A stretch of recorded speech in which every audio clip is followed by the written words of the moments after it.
My name is Jun Kim. I lecture at the University of New South Wales, which is located in Sydney, Australia. My research and practice interests lie in the utilization of interactive and immersive technologies into creative practices. So based on that, I teach and supervise students in disciplines of media arts and interactions and immersive design. Last year, I served as a conference chair for SIGGRAPH Asia 2023, which is definitely one of the most premier venues for researchers and creatives in the area of computer graphics and interactive techniques. And I continue to serve as a different roles in SIGGRAPH and SIGGRAPH Asia conferences.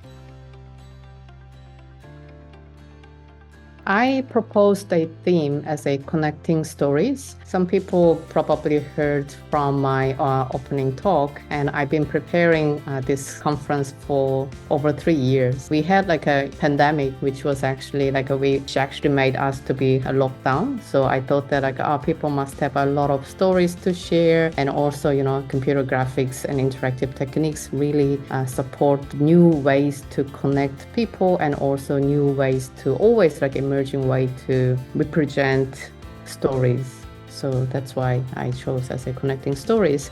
And I think it really influenced to the conference positively, because it affected to bring very diverse groups of people to come and discuss about their matters. I'm not really talking, when people talk about the diversity, people just in a way stick into genders, but I'm also talking about the genders and also different disciplines, because nowadays, who doesn't use computer graphics, right? So I think it was really great to have a diverse groups of people just come and discuss about how they've been using computer graphics and interactive techniques, and how it's been influenced to their own stories. It's a great that you have at least experienced the 100% in-person SIGGRAPH and SIGGRAPH Asia conferences before the time, pre-COVID. Actually, first of all, I would like to share my big kudos to all the endeavors that conference chairs and committees and conference advisory board members and conference management team organizing the last 3 conferences, before 2023, from 2020, 2021, and 2022. As you probably know, one was 100% virtual, and second one was a very creative way of hybrid. We ran in person in Tokyo as a local in-person mixed with a virtual component internationally. And also, 2022 in Daegu, China was still under lockdown, so we couldn't really accommodate many Chinese researchers. So each year we had that kind of trouble to overcome. If I look back time from a positive perspective, it really helped us to expand our view to what can we do? What can we actually do to deliver our conference content, also deliver the best experience to our virtual and in-person attendees. I think for last 4 years and also this year, we really trying to focus on attendee experience from all the various perspective, and also people's mindset about the diversity and inclusion was hugely changed. That also influenced when we do the a review process, and also when we organize a committee members, when we also think about what kind of additional support and services that we could provide from the conference perspective. Last year, we actually tried a lot of different initiatives. So you probably heard about that. We had a computer animation festival junior.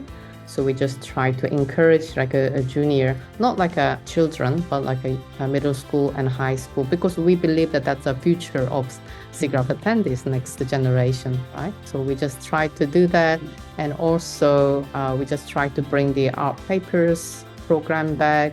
And we also ran the Super Speed Internet program. So we ran the Super Speed Internet program as a last day event. That was actually really provoking and fascinating. Professor Masai Nakage from Keio University actually linked, he connected in the virtual space to like his colleagues in Tokyo, and we could actually see like real-time communications with the like avatar on. So that was actually like a very fascinating. So like, this is actually the people talk like the telepresence and the hologram or virtual sort of like a team communications. So that was actually really great to see that on stage. So yeah, we are very happy. Like it could happen with I think 50 gig super speed internet.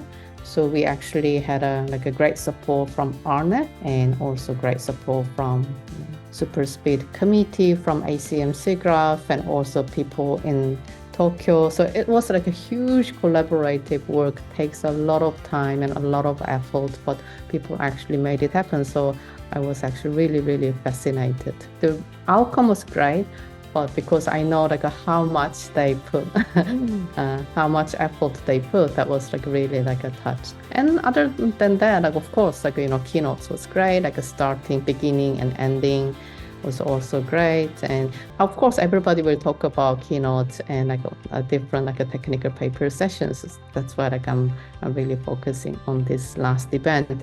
And I think because that happened on the last day, and many people missed that event. Busy researchers actually depart early from Sydney. So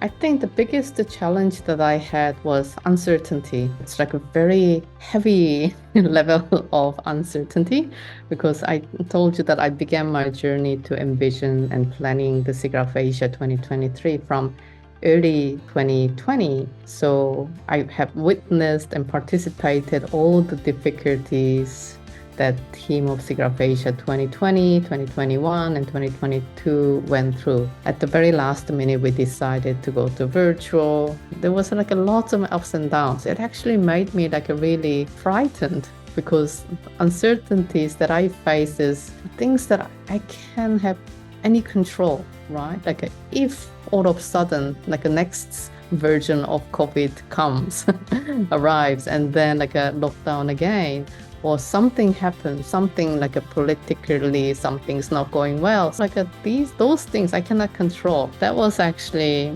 really, I didn't really think about those things before I put my bid. But yes, like I just whenever I watch news in the morning, every day I link that, there is a war in Ukraine. What if? And there are so many what if with the every morning news to me. Yeah, I had so many a what if and also worst case scenarios in my mind all the time. I was very fortunate to have trustable team. Of course, a conference management, the core masters is very experienced. They went through all the difficulties and they are kind of now relieved. And also, they achieved a lot of insights by doing it. And also all my team, committee members were also very prestigious professors and researchers and practitioners. Uncertainty, one side, which I cannot control, that really frightened me and scared me. But on the other side, I had a full trust, 100% trust for my team members. It went on flow. That's how I did. Strategies, I don't know. I don't think that I had a particular strategy, but took actually a lot of time and put a lot of effort to organize a team, my committee members. And I always trust and respect them because I'm a conference chair, but it doesn't mean that I am expert in each program. So I just trust and leave them to work, and I just try to be a supporting role to them can do everything the best. Japan is known as a country which has one of the largest SIGGRAPH community in the world. So besides, it is Japan's, I think, 5th time and Tokyo's 3rd time to host SIGGRAPH Asia conference. And also, these conferences, especially this year, it's in really good hands, not just one hand, led by a conference chair Akio Igarashi, with support of two previous chairs, Ken Anjo and Ayumi Kimura. It had never happened, I guess. Two previous chairs, and current chairs are all somewhere, Ayumi as a local committee chairs and Ken Anjo as a featured speaker's chair. So what can be better? You can anticipate high standard from every directions, not only about a one track or one program of sessions. Keynotes, we had what we actually have some ideas what Takeo is anticipating, yet secret, I guess, not officially confirmed. You can bring your standard up. Anyway, you will get much better or much more than what you expected. So I'm very much looking forward to meeting everybody in SIGGRAPH Asia 2024. Come to SIGGRAPH and SIGGRAPH Asia. I think that will be my shortest answer. For me, I have influenced by SIGGRAPH community largely, but SIGGRAPH community include diverse interest groups inside. We say that it's SIGGRAPH is a special interest group of computer graphics interactive techniques. But as I just briefly mentioned, everybody uses CGI, right? Computer graphics and techniques, interactive techniques. So it means that we have a group of artists and group of designers and group of VFX people and animators and many different groups. And when you come to SIGGRAPH and when you join as a member of the ICM SIGGRAPH, you will have an opportunity to interact with all these different people with the various different interests. So that really made me to be engaged and connected and get the cutting edge technique, get an idea about the cutting edge techniques and knowledges. So it really helps me. Also, that really helped me to expand my network and my view to similar but different communities, for example, IZEA, Arts Electronica, and so on. So especially this year, I'm participating to run a animation specialized conference, SAS, a Society of Animation Studies 2024 as a co-chair, and also helping IZEA 2024 running a computer animation focused forum and screening program, embracing SIGGRAPH Asia and Arts Electronica and industry endeavors, mainly based in Australia. And last, most importantly, I serve as a Frontiers Program Chair for SIGGRAPH 2024, Denver. So I will definitely meet you there, right? I would recommend people to join as a member of ICM SIGGRAPH, come to SIGGRAPH and SIGGRAPH Asia to fill up, and you will find many different groups that you can interact with. I think especially with the evolution of AI, a high speed of evolution of AI for last year or 2 years. So there has been eminent advancement in computer graphics too. That actually affects to the animation industries, and also it affects VR content development, because at the beginning of when I think we all witnessed the new era of VR 2015, everybody says that 2015 is a year of VR, but nothing much happened compared to what we expected, right? It was actually, we all talked about, criticized about the lack of contents. Hard to make the graphics, content could be stories and also some graphics too. But I think it will really affect not just a professional, just beginner level or intermediate kind of a level of users can create graphics and also interactions and immersive kind of designs much easier and in much a professional way. So I think we will soon to have a lot of content in VR and animation. So and it can be made by not just professional but a much larger communities. I'm not particularly a rendering specialist, but I worked as an animators for about 10 years before moving to university. Of course, we had a render farm in our studio, which actually cost a lot to set up, right? And we always have to wait. We sometimes call like our renderer as a waiter because, mainly like he had to wait a lot. Cloud rendering, I think the biggest benefit is efficiency. You can save a lot of time, and also you don't have to invest like a large amount of money to set the render farm. That's actually two biggest advantage that everybody will talk about. But on the other side, I think, and also speed is just amazing. I actually use the Omniverse. Hang on a second, like a same Maya, and I use like a same like a Arnold renderer.